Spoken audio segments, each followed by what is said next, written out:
Hey everyone, Phoenix here. So today I want to talk about how do you stay away from toxic and narcissistic people, especially narcissists when you know that that relationship isn't right for you and you got to cut it off. It's hurting you way too much, and it's really about you let yourself love someone more than you love yourself.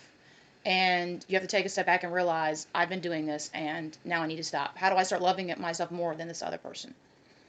So here are some tips, and please subscribe and check like below.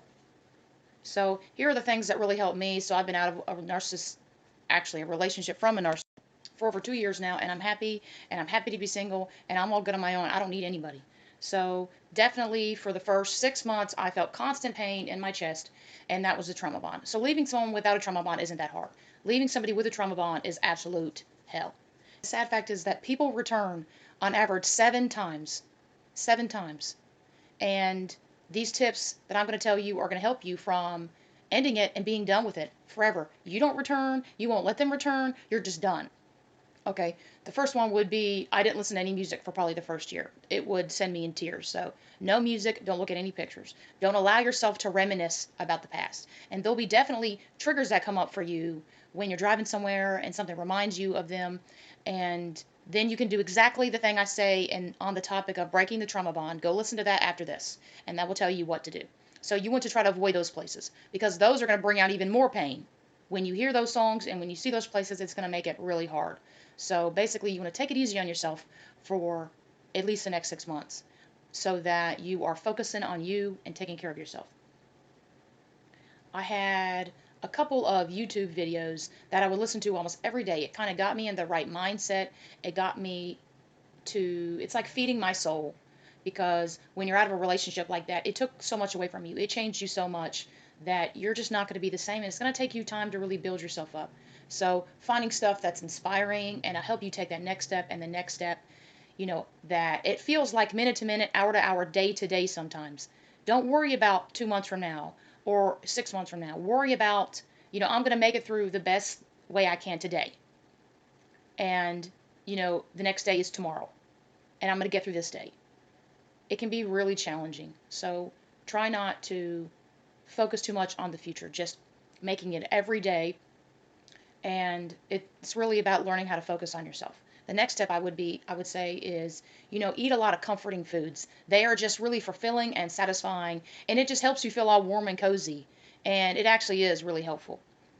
So then the next one is starting to learn to focus on yourself 24/7. So every time you have thoughts of that person or you have thoughts on helping other people, maybe you're just a helper or you're a fixer or whatever it is, you have to learn to start turning your focus back on you and focusing on you.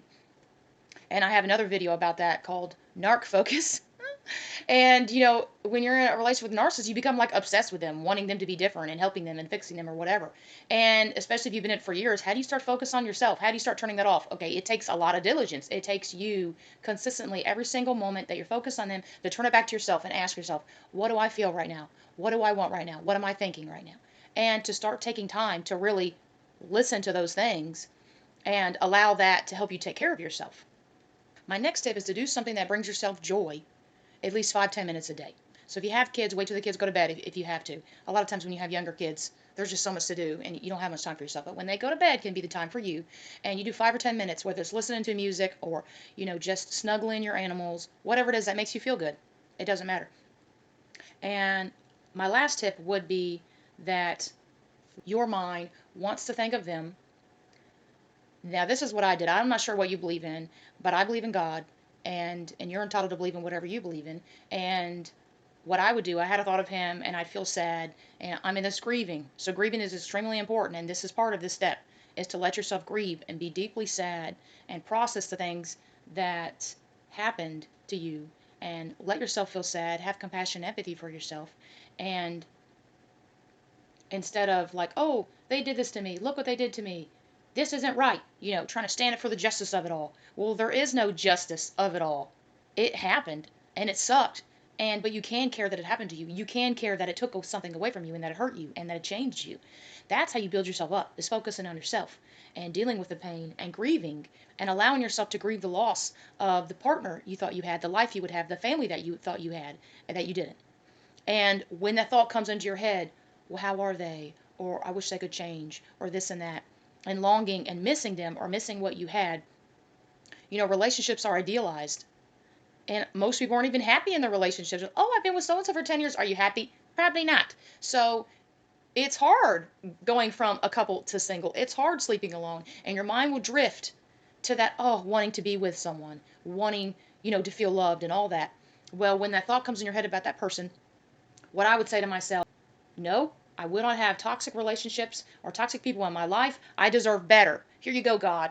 And I would hand him over to God. Here you go. And I did that hundreds of times a day, as many as needed, because I am in a state of letting it go, continually letting it go and giving up so that I can move on. And these steps were really valuable to me and helped me, and I believe they will help you too, as long as you put them into practice. Check out that trauma bond video. It is extremely important. I kind of feel, whatever.